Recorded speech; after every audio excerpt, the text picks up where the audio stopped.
Hello everybody, it's Jack and welcome back to another video. And so finally today, the Infinite Warfare multiplayer reveal was finally shown to us, as well as COD 4 Remastered multiplayer.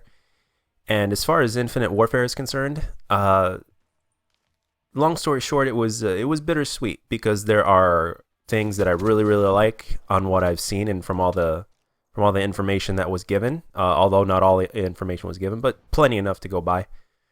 And at the same time, there were a few things that I really didn't like all that much. And long story short, when you get to my age, which is almost 32, by the way, some of the things that they put in games, you really can't do anything about it because it's all business, and if corporations see that they're going to make a lot of money from putting certain things in the game, you can't just help but shake your head and just move on with it and accept it and not care as much. So, and at the same time, I have some confidence in my ability that for the most part, I am going to do what I do and succeed at the game one way or another. So with that being said, let's get into the details. Let's start with the good stuff first. I mean, first of all, I noticed that there are a lot of people dogging on the game as far as Infinite Warfare is concerned, and it's partially understandable, but I think one of the things Infinity Ward needed to do for a while now is inject at least some of the Treyarch formula into their game, because out of all the three companies that make the game, Treyarch is the most innovative now for the last few years. So the fact that they took a page out of their book is actually a good thing, and from the looks of things and from what's been said as well, the movement has been slowed down a little bit unless you use a specific rig, also known as specialists. And they're the only ones that could do certain things, so there is that balance. But at the same time, you can also switch your rig or your specialist on the within your loadout, which is something you couldn't do in Black Ops 3. And there's so many different variations and stuff like that. So on one hand, that's a good thing, because if you find something that's impossible to counter with the loadout that you have, you can choose another one, and equip a different rig, and counter it, and there you go. But for the most part, even though the movement is incredibly similar, they've seemed to slow it down a bit, so it's not like too crazy. And it seems like they're a step closer to boots on the ground that way, while keeping the movement from Black Ops 3. So in my opinion, overall, I think it's a positive thing. I think that people that like boots on the ground a little bit more are going to be a little bit more familiar with it than they were in Black Ops 3, because that's the only complaint that I hear about in Black Ops 3. That and the supply drops, and we'll get to that in a second. But I think it'll be a little bit more boots on the ground friendly in terms of the things you can do for most players, since the base movement of the game has been slowed down. Let's see what else. I like the fact that the game, obviously, I know this is something very simple, but this game is a lot more colorful, a lot more vibrant, which is good, because usually the Infinity Ward games have been like bleached down colors and stuff like that, really just kind of depressing in a sense. So I'm glad that it's a lot more colorful. The game looks beautiful, in my opinion. Some people say it looks like crap, but I respectfully disagree. In terms of the way the game looks, I think it's great. I think it looks really good. So And when it comes down to it, guys, it's a different flavor of Call of Duty. So if they do the stuff that is similar correctly while putting in their own DNA into the game, then, I mean, just by looking at the game, even though I haven't gotten my hands on it yet, which they've announced the beta, thank goodness, in October, you could tell just by looking at it, especially if you've been playing Call of Duty as long as I have, you can tell that it's not going to feel 100% the same. I mean, quite frankly, no Call of Duty ever feels 100% the same.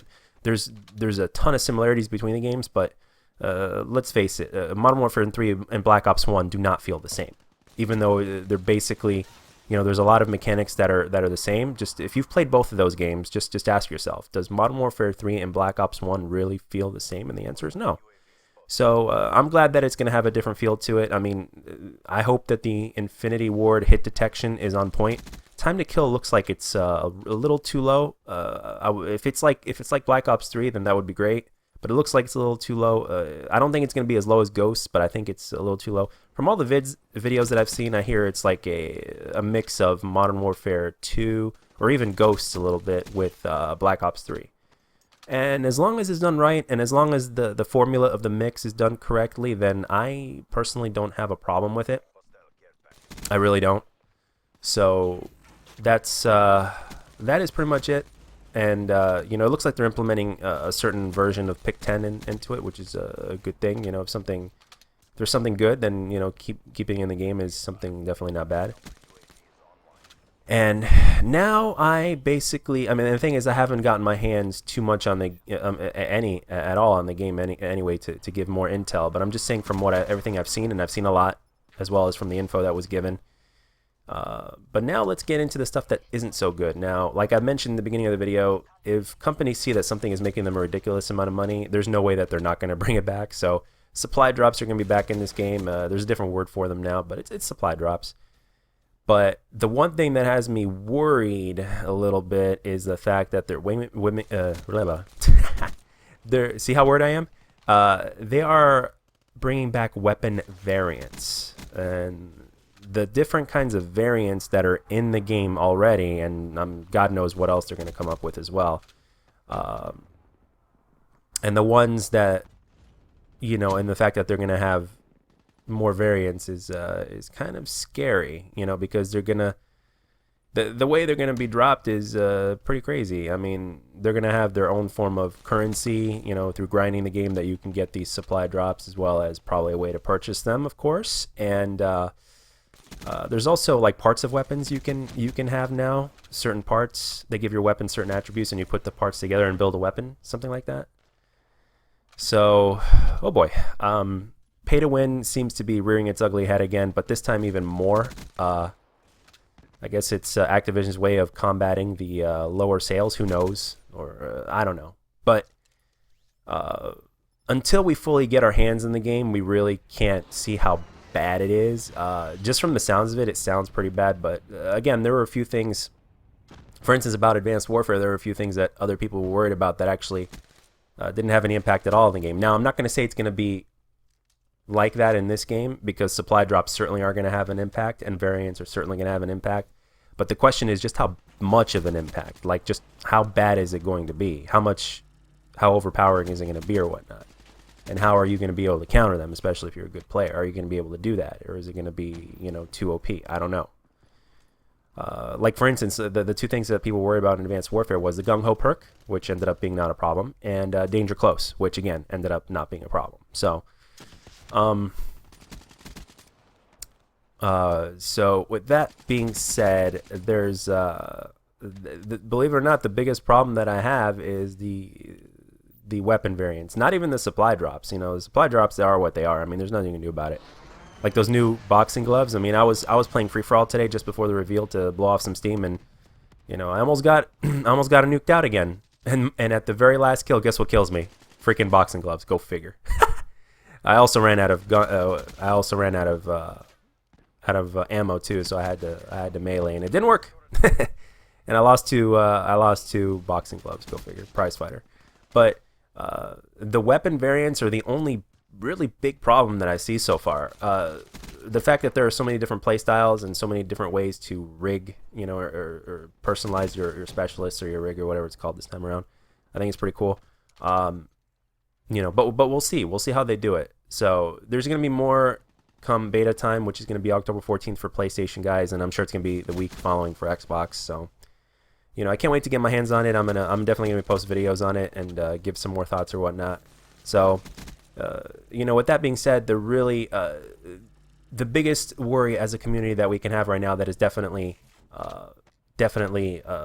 something that is rightfully, you know, a rightful concern, is the weapon variants. That's it. As far as playing the game, 99% of the population has not touched this game. You know, the only guys that have touched it are guys that basically been to COD XP and the developers themselves. As far as the rest of us are concerned, we have not touched the game, and we've only seen it. So even with the positive things, we could be positive about one thing and it can totally slap us in the face. Or the things that we're negative about, hey, they could turn around and be a little bit more positive than we thought. So, you know, lots of questions right now, but those are my assorted thoughts on the reveal. And so it is what it is. Overall, it's a bittersweet thing. And come October, we're going to know more. Because we're finally going to get our hands on it ourselves. And I'm glad we got a beta. So now that Infinity Ward has announced their beta, I think it's safe to say that, you know, we're definitely getting a beta with every Call of Duty title now. Thank goodness. And if there is a COD P every year, then a COD XP every year, then they're probably gonna have it on COD XP instead of, you know, E3 time or in August. So anyway, that's it for this video, guys. That's pretty much all I wanted to say. Let me know on in the comment section or on Twitter. Let me know what your thoughts are.